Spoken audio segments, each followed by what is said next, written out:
ashamed of all of you. Even 5 of you cannot even satisfy me. All of you are lazy. She really took after her mother. Her mother was cursed too. No man ever satisfied her mother as well. I think we failed raising her. We would have found a way not to let her inherit the curse, and I don't know what to do. Welcome to Heritage Story, your #1 folktales channel for amazing stories. The 5th man stumbled out of Ruth's hut just as the sun was beginning to set, his legs shaking so badly he had to lean against the wall to keep from falling. His face was drenched in sweat, his eyes glazed over like someone who had just fought a war and lost. The 4 men who had gone in before him sat under the mango tree, too exhausted to even speak, their heads hanging low in shame and disbelief. Ruth stood in her doorway, her wrapper tied loosely around her body, her face a mixture of frustration and despair. She was 23 years old, blessed with her mother's beauty and her father's gentle spirit, but cursed with something far worse than either of them had ever imagined. No man could satisfy her urge. Not 1, not 2, not even 5 in a single day. And the whole village of Obosi knew it. If you think this sounds familiar, wait until you hear the twist that changes everything. Hit that subscribe button right now because this story will shake you to your core. The whispers started immediately. Women gathered at the village square, their voices rising and falling like waves crashing on the shore. "It is happening again," one woman said, shaking her head, "just like her mother." Another woman, younger and bolder, leaned in closer. "But this one is worse. Much worse. At least Adama only broke 1 man at a time. Ruth goes through them like firewood." The men were no better. They sat at the palm wine bar, drinking to forget their failures, sharing stories of how Ruth had drained them completely. Some spoke with anger, others with fear, but all of them agreed on one thing. Ruth was dangerous. She was a curse reborn. And yet, despite everything, they could not stay away. There was something about her, something magnetic and terrifying at the same time, that pulled men toward her even when they knew they would fail. Ruth hated it. She hated the reputation.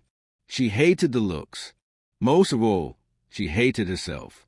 Ruth's parents, Adama and Chike, watched their daughters suffering from a distance, their hearts breaking with guilt. They had tried so hard to protect her. When Ruth was born, Adama had prayed to the ancestors, begging them to spare her daughter from the same fate she had endured. For years, it seemed like the prayers had worked. Ruth grew up happy, loved, normal. But when she turned 21 and began seeing men, everything changed. The urge awakened in her like a sleeping beast, and it was stronger, fiercer, more insatiable than anything Adama had ever experienced. Adama wanted to tell Ruth the truth. She wanted to sit her daughter down and explain everything. The spiritual energy, the ancestral gift, the need for true love instead of physical satisfaction. But Chike stopped her. "If we tell her now," he said, "she will lose hope. She will think she is doomed to repeat your story. Let us wait. Let her see if it passes." It was a mistake. A terrible, haunting mistake that they would regret for the rest of their lives. Ruth sat alone in her hut that night, staring at the flickering flame of a kerosene lamp. Her body was exhausted, but her mind was restless, filled with questions she could not answer. Why was she like this?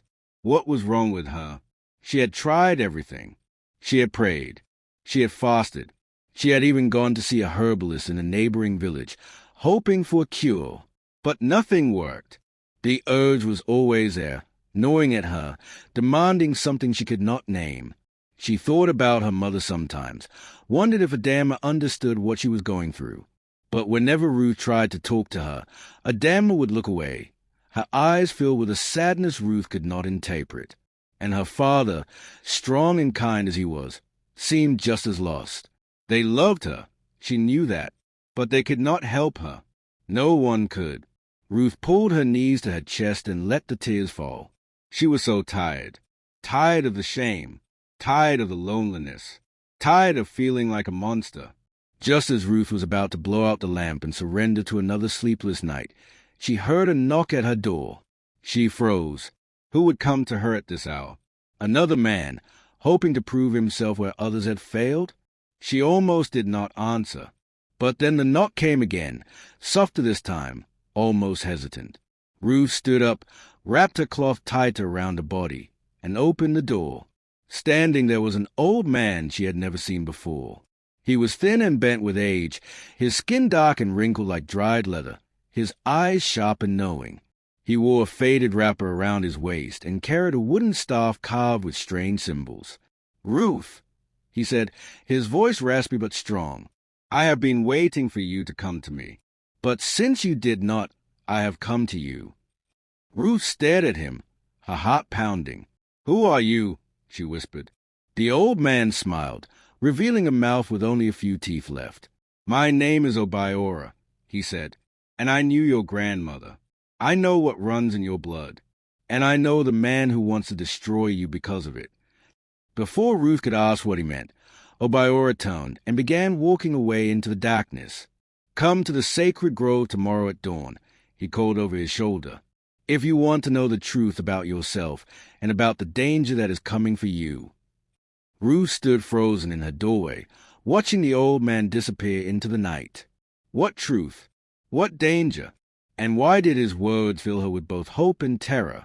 Subscribe now and turn on your notifications, because next chapter will reveal secrets that will change everything. Drop a comment and tell us what you think is about to happen. See you in the next chapter. Ruth barely slept that night. She tossed and turned on her mat, Obiora's words echoing in her mind like drums at a festival. "I know the man who wants to destroy you." What did that mean?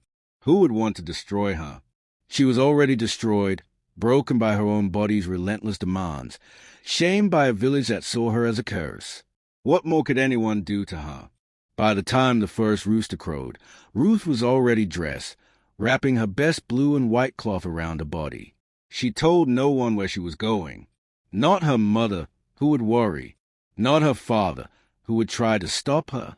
She simply slipped out of her hut and walked toward the edge of the village where the sacred grove waited, dark and ancient and full of secrets. The path was overgrown with vines and thick grass, rarely used except by the elders during important ceremonies. Ruth's heart pounded with every step, but she kept moving forward, drawn by a desperate need to understand herself. Obiora was already there when Ruth arrived, sitting on a large flat stone in the center of the grove. Around him, tall iroko trees stretched toward the sky, their thick roots twisting through the earth like the veins of some great sleeping creature. The air was cool and heavy, filled with the smell of damp earth and old wood. Obiora did not look up when Ruth approached. He simply gestured to another stone across from him. "Sit," he said.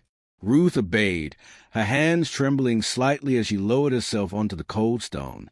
"You said you knew my grandmother," Ruth began, her voice barely above a whisper. "Tell me about her." Obiora nodded slowly, his eyes distant as if he were looking into the past. "Your grandmother was a powerful priestess," he said. "She carried the spiritual energy of our ancestors, a gift passed down through generations. Your mother inherited it. And now, so have you." Ruth felt a chill run down her spine. "My mother?" she whispered. "What do you mean?" Obiora leaned forward on his staff, his gaze sharp and piercing. "Your mother never told you, did she?" he said. It was not really a question. "She never told you that she suffered the same way you suffer now, that men called her cursed, that the whole village whispered about her just like they whisper about you." Ruth's breath caught in her throat. Her mother? Adanma, the respected healer, the woman everyone loved and honored. She had been like Ruth? "No," Ruth said, shaking her head. "That is not possible. My mother is. Your mother found her true love," Obiora interrupted gently. "Your father, Chaik. He was the one man who understood that your mother's urge was not about the body. It was about the soul. He loved her completely, selflessly, and that love satisfied what no physical act ever could. The urge disappeared.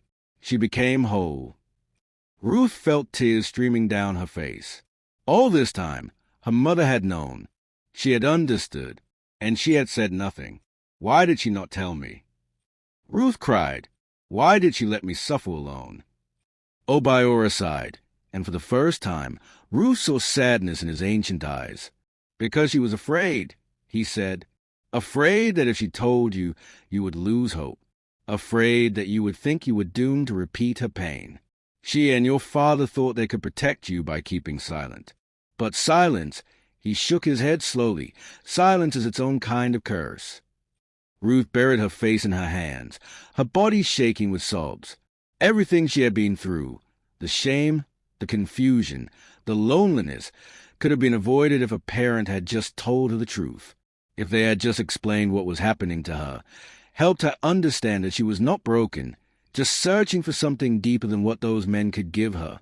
There is more, Obiora said quietly, and something in his tone made Ruth look up. There is a man in this village who knows your mother's story, a man who hated her for rejecting him many years ago, a man who has waited decades for revenge. Ruth wiped her tears and stared at Obiora. Who? She asked. Emeka, Obiora said, and the name fell between them like a stone dropping into still water. He is old now, bitter and twisted by his own jealousy. When he saw that you had inherited your mother's gift, he saw an opportunity. He had been spreading rumors about you, turning the village against you, making sure every man who comes to you is the wrong kind of man, men driven by lust and pride, men who could never satisfy your true need. He wants to destroy you the way he believes your mother destroyed him. Ruth felt a cold fury building in her chest. Someone had been orchestrating her suffering. Someone had been deliberately sabotaging her chance at happiness. Where is he? She demanded, standing up so quickly the stone beneath her rocked. I will confront him. I will make him. No, Obiora said firmly, raising his staff. If you confront him now, in anger, you will only make things worse. Emeka is cunning. He has allies. He has already turned most of the village against you. What you need is not revenge, child. What you need is the truth. And you need your true love. Ruth sank back down onto the stone, her anger deflating into helplessness. How will I find him? She whispered. How will I know who he is? Obiora smiled, a small knowing smile. He is already looking for you, he said. But first, you must do something difficult. You must go home, and you must confront your parents. What will happen when Ruth confronts Adama and Chike? Will they finally tell her everything? And who is this mysterious true love already searching for her? Make sure you subscribe and hit that bell icon because next chapter is going to blow your mind. Leave a comment telling us if you think Ruth should forgive her parents. See you in the next chapter. Ruth walked back to her parents' compound with her fists clenched and her heart pounding like a war drum. The morning sun was climbing high in the sky, casting long shadows across the red dust path. Chickens scattered as she passed, and women carrying water pots on their heads stared at her with a mixture of pity and judgment. Ruth ignored them all. For the first time in her life, she did not care what the village thought.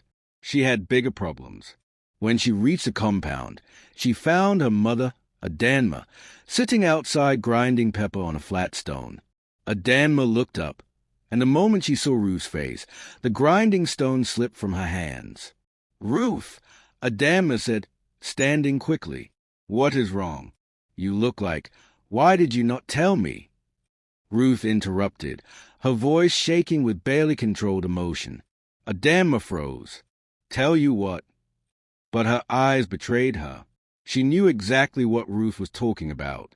Chike emerged from the hut, wiping his hands on a cloth. He was older now, his hair streaked with gray, but his eyes were still kind, still steady, until he saw his daughter's face.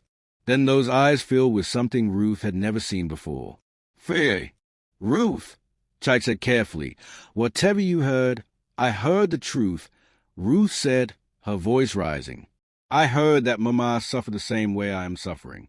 That she carried this curse, this gift, whatever you want to call it. And I heard that you both knew.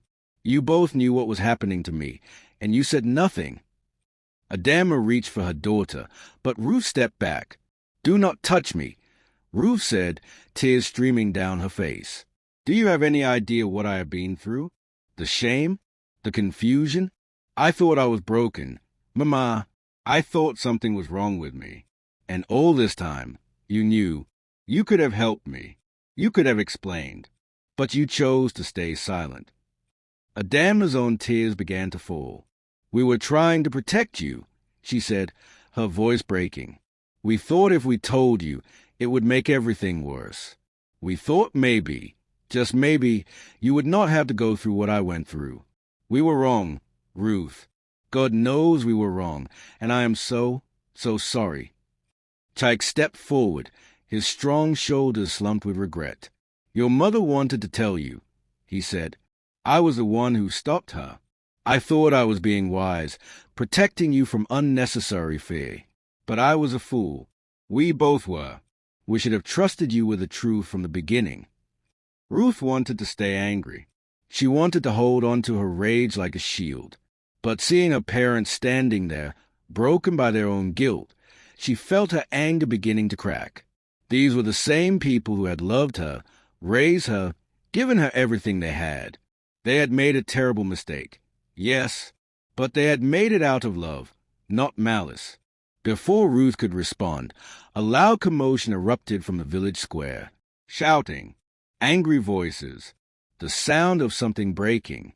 Ruth, Adama, and Chike all turned toward the noise. What is happening? Ruth asked.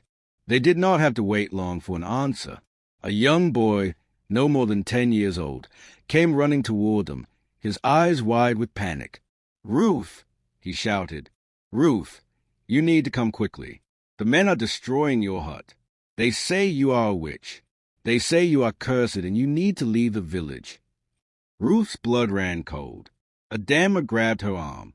No, Adama said firmly. You are not going anywhere near there. This is exactly what Emeka wants. He is turning the village against you just like he tried to turn them against me. Emeka, Chike said sharply. What does Emeka have to do with this? Ruth looked at her father. Everything, she said. He has been sabotaging me from the beginning. Obiora told me. Before anyone could say another word, a deep voice called out from the edge of the compound. So the cursed family finally knows the truth. They all turned to see Emeka standing there, flanked by 6 men, all holding sticks and machetes. Emeka was old now, his face lined with wrinkles, his back slightly bent, but his eyes burned with the same bitter hatred they had carried for decades. He pointed a gnarled finger at Ruth. You, he said, his voice dripping with venom. You are just like your mother, a curse on this village, a demon in a woman's body. But I will not let you destroy our young men the way your mother destroyed me. Chike stepped in front of his wife and daughter, his jaw set. Emeka, he said, his voice steady but dangerous. You need to leave. Now. Emeka laughed, a cold, ugly sound. Oh, what? Palm wine tapper. You think you can protect them forever? The village is with me now. They remember what Adama did, and they will not let history repeat itself. One of the men with Emeka stepped forward. Ruth recognized him. It was Ikenna, one of the 5 men who had been with her just yesterday. His face was twisted with shame and anger. She humiliated us, Ikenna said loudly, clearly performing for the growing crowd that was beginning to gather. She took our strength, our dignity. She is a witch, and she needs to be driven out. The crowd murmured in agreement. More villagers arrived, some carrying torches even though it was still daylight. Ruth felt panic rising in her chest. This was spiraling out of control. Adama stepped forward, her voice ringing out clear and strong. You want to drive out my daughter, she said. Then you drive me out too, because whatever she is, I was first. And if she is cursed, then so am I. So come, Emeka, come and face me. Face the woman you could never have, the woman whose rejection turned you into this bitter, pathetic old man. The crowd gasped. Emeka's face turned purple with rage. He raised his machete, and that was when a new voice cut through the chaos like lightning splitting the sky. Enough! Everyone turned. Standing at the edge of the compound was a young man Ruth had never seen before. He was tall and lean, with intelligent eyes, strong features, and an air of quiet authority that made even Emeka pause. He wore simple clothes, but he carried himself like someone used to being heard. "Who are you?" Emeka demanded. The young man walked forward calmly, his eyes never leaving Ruth's face.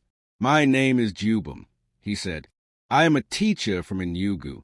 I came to Obosi to visit my uncle, and I heard the stories about a woman with an insatiable urge. I came to see if the stories were true." He stopped in front of Ruth and looked at her with such intensity that she felt her breath catch. "But I do not see a curse," Jubum said softly, still looking only at Ruth. "I see a woman searching for something the men of this village are too foolish to understand." Ruth stared at him, her heart pounding.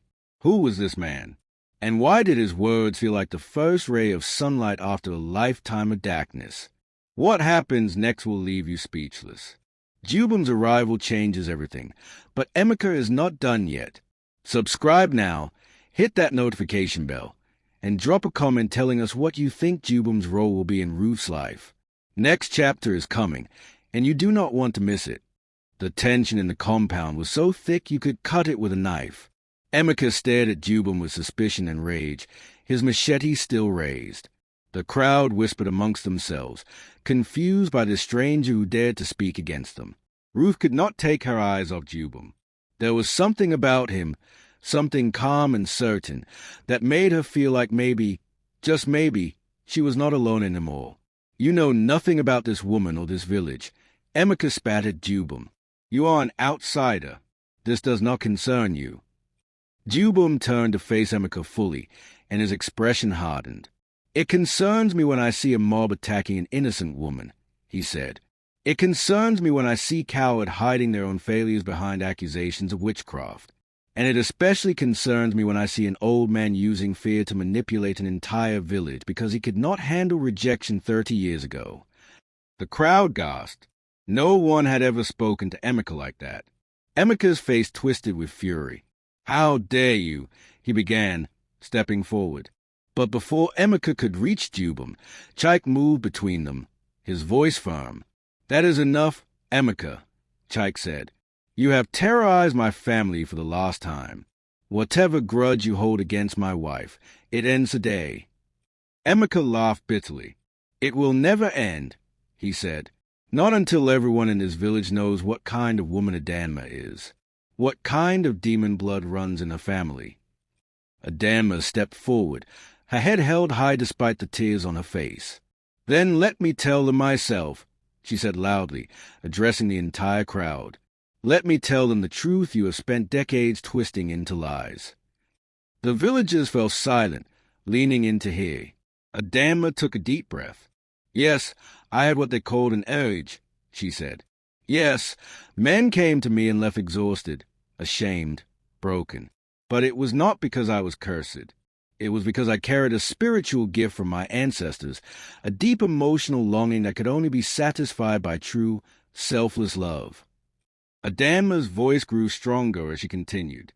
"Every man who came to me came for the wrong reasons. They came for conquest, for pride, for lust. And when they could not give me what my soul truly needed, they blamed me instead of looking at themselves. But Chike," she turned to her husband with love shining in her eyes. "Chike saw me. Not my body, not my reputation. Me, my soul, my heart. And his love healed what everyone else called a curse." She turned back to the crowd. "My daughter Ruth carries the same gift. And yes, it is stronger in her. But she is not cursed. She is not a witch. She is a young woman searching for the same thing I search for. True love. And instead of helping her, instead of showing her compassion, you have shamed her, used her, and now you want to destroy her. Is this what Obosi has become? A village that punishes women for the failures of men." The crowd shifted uncomfortably. Some people looked down at their feet.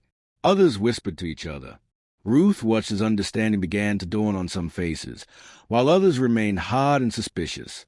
One of the older women in the crowd, Mima Neka, stepped forward. "But Adanma," she said, her voice trembling, "if what you say is true, why did you not tell Ruth? Why did you let her suffer the same way you suffered?" Adanma closed her eyes, fresh tears spilling down her cheeks. Because I was a coward, she said simply. Because I was afraid.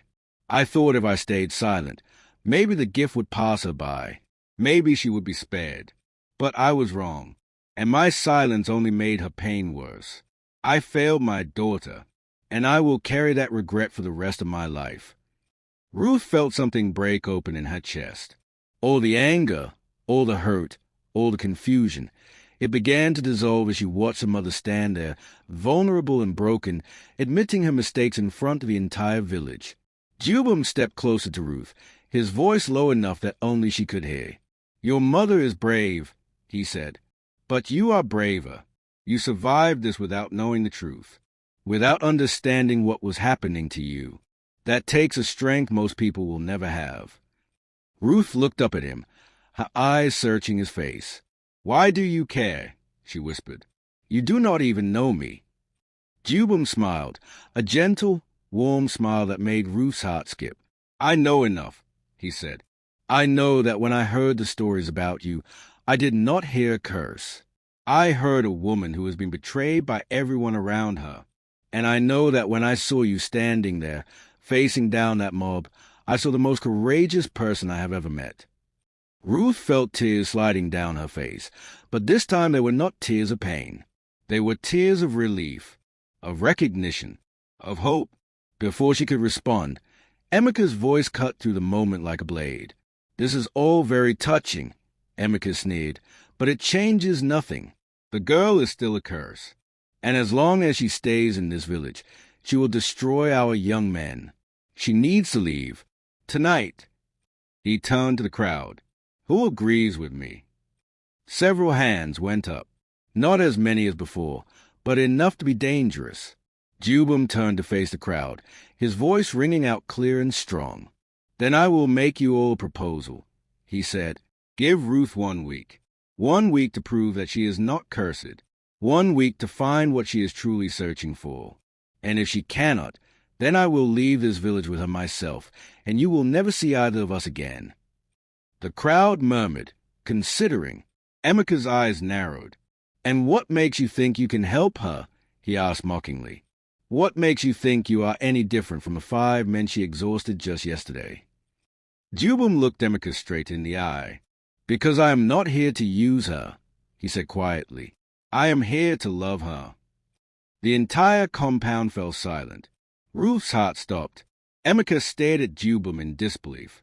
And somewhere in the distance, thunder rumbled, as if the ancestors themselves were watching. What will happen in this final week? Can Jubum truly be Ruth's answer? And what will Emeka do to sabotage them? Subscribe now and turn on notifications, because next chapter will give you the ending you never saw coming. Comment below and tell us if you believe in true love. See you in the final chapter. The week that followed was the strangest week of Ruth's life. Jubum did not try to be intimate with her. He did not make advances. He did not look at her the way the other men had looked at her, like she was a prize to be won or a challenge to be conquered. Instead, he simply spent time with her. He walked with her to the stream in the early morning, carrying her water pots and telling her stories about his life in Enugu, about the school where he taught children to read and write, about his dreams of making education available to every child in every village. He made her laugh with his impressions of his students. He listened when she talked about her pain, her shame, her years of confusion. And slowly, carefully, Ruth began to feel something she had never felt before. Peace. But the village was watching, and Emeka was plotting. On the 3rd day, Emeka gathered the 5 men who had been with Ruth and offered them money. "I want you to tell everyone that this Jubum character is no different from you," Emeka instructed them. "Tell them he went to Ruth's hut at night. Tell them he failed just like you did. Destroy his credibility before this week is over." But Ikenna, the same man who had stood with Emeka before, shook his head. "I will not lie any more," Ikenna said quietly. "I have watched Jubum with Ruth. He is not like us. He does not want to use her. He wants to understand her. Maybe that is what we were missing all along." Emeka's face turned purple with rage, but one by one, the other men echoed Ikenna's refusal. They had seen the change in Ruth. The way she smiled now, the way the haunted look in her eyes was beginning to fade, and they were ashamed. Emeka realized he was losing control, so he decided to take more drastic action. On the 5th night, Emeka went to Ruth's hut carrying a small calabash filled with a dark liquid. It was poison, mixed with herbs by a juju man from a neighboring village. He planned to pour it into Ruth's drinking water and make it look like she had taken her own life out of shame. But as he crept toward her hut in the darkness, a figure stepped out of the shadows. It was Obiora, the old man from the sacred grove, leaning on his carved staff. "Going somewhere, Emeka?" Obiora asked, his voice cold as iron. Emeka jumped, nearly dropping the calabash. "This is none of your business, old man," Emeka hissed. "I am doing what needs to be done." Obiora slammed his staff into the ground, and the sound echoed like thunder. "What needs to be done," Obiora said, "is for you to face the truth. You are not angry at Adanma because she rejected you. You are angry because she showed you what you truly are. A man who values conquest over connection. A man who mistakes possession for love." Emeka's hand shook, the poison slushing in the calabash. "You know nothing," he said, but his voice lacked conviction. "I know everything," Obiora replied. "I know that you have wasted your entire life nursing a grudge against a woman who made the right choice. I know that you have become the very curse you accuse others of being. And I know that if you pour that poison tonight, the ancestors will not forgive you. Your own blood will turn against you." For a long moment, Emeka stood frozen, the calabash trembling in his hands. Then, with a strangled cry, he hurled it against a tree where it shattered, the poison soaking into the earth. He fell to his knees, his body shaking with sobs. "I have wasted my life," he whispered. "I have wasted everything." Obiora placed a hand on the old man's shoulder. "It is never too late to choose differently," he said gently. "But you must choose now. Bitterness or peace. Revenge or redemption." On the 7th day, the entire village gathered in the square. Jubum stood in the center, holding Ruth's hand. Adanma and Chike stood nearby, their faces filled with hope and fear. Obiora stood to the side, watching with ancient, knowing eyes. Emeka stood at the back of the crowd, his face gaunt and tired, but no longer filled with hate. The village elder, a man named Okoro who had replaced the deceased Okonkwo, raised his staff. "The week has passed," Elder Okoro announced. "Jubum, you promised to prove that Ruth is not cursed. Have you succeeded?" Jubum looked at Ruth, and the love in his eyes was so clear that even the skeptics in the crowd felt it. "I have not proven anything," Jubum said. "Ruth proved it herself. She showed me a woman who has survived years of shame and confusion with grace and courage. She showed me a soul that is not cursed but blessed. And she showed me that what everyone called an age was simply her heart crying out for someone to truly see her." He turned to face the crowd. "The men who came to Ruth before came for the wrong reasons. They came seeking physical pleasure, seeking to prove their strength, seeking to conquer. But I came seeking Ruth, the person, the soul, and what I found was not a curse. What I found was a woman I want to spend the rest of my life loving." Ruth felt the tears streaming down her face, but she was smiling. For the first time in 3 years, the restless urge that had haunted her day and night was silent. Not because she was exhausted, not because she had given up, but because she had found what she had been searching for all along. Someone who saw her, someone who loved her for who she was, not what she could give him. Elder Okoro looked at the crowd. "Does anyone object to this union?" he asked. Silence. Even those who had been most vocal against Ruth looked down at their feet, ashamed. Then, from the back of the crowd, Emeka stepped forward. Everyone tensed. Emeka walked slowly to the center of the square and stopped in front of Ruth and Jubum. For a long moment, he just looked at them. Then he turned to Adanma. "I am sorry," he said, his voice breaking, "for everything, for the lies, for the hatred, for trying to destroy your daughter because I could not accept that you were never mine to have. I have been a fool, a bitter, wasted fool, and I am sorry." Adanma stepped forward, and, to everyone's shock, she embraced Emeka. "I forgive you," she whispered. I forgive you, and I hope you can finally forgive yourself.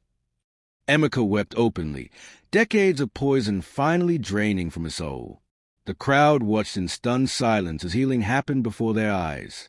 Elder Okoro raised his staff again. "Then it is settled," he declared. "Ruth and Jubal will be married. And let this be a lesson to all of us. What we call curses are often just blessings we do not yet understand." The wedding happened 2 weeks later. The entire village attended, and this time they came not with suspicion but with joy. Ruth wore a beautiful blue and gold wrapper dress that her mother had made for her. Jubal wore white with a traditional red sash.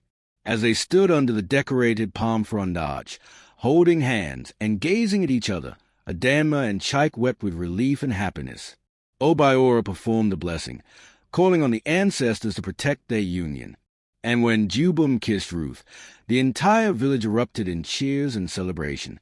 That night, as Ruth lay in Jubal's arms in their new home, she felt complete for the first time in her life.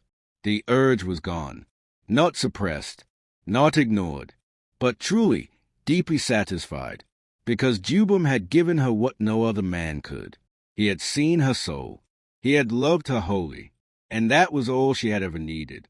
As for Emeka, he spent his remaining years helping young couples in the village learn how to truly love each other, teaching them the lessons he had learned too late for himself. Years later, when Ruth and Jubal's first child was born, a beautiful baby girl, the village celebrated for 3 days. Adama held her granddaughter and whispered a prayer of gratitude to the ancestors. The curse that had haunted her family for generations was finally broken. Not by magic, not by priests or sacrifices, but by the simple, powerful truth that had been there all along. Love, true, selfless, so deep love, was the answer. It always had been. If this story touched your heart, please like, subscribe, and share it with someone who needs to hear it. Drop a comment below and tell us what you learned from Ruth and Jubal's journey. Sometimes the things we think are curses are actually invitations to find something deeper, something real, something eternal. We will see you in the next story. God bless you, and remember, you are not cursed. You are chosen.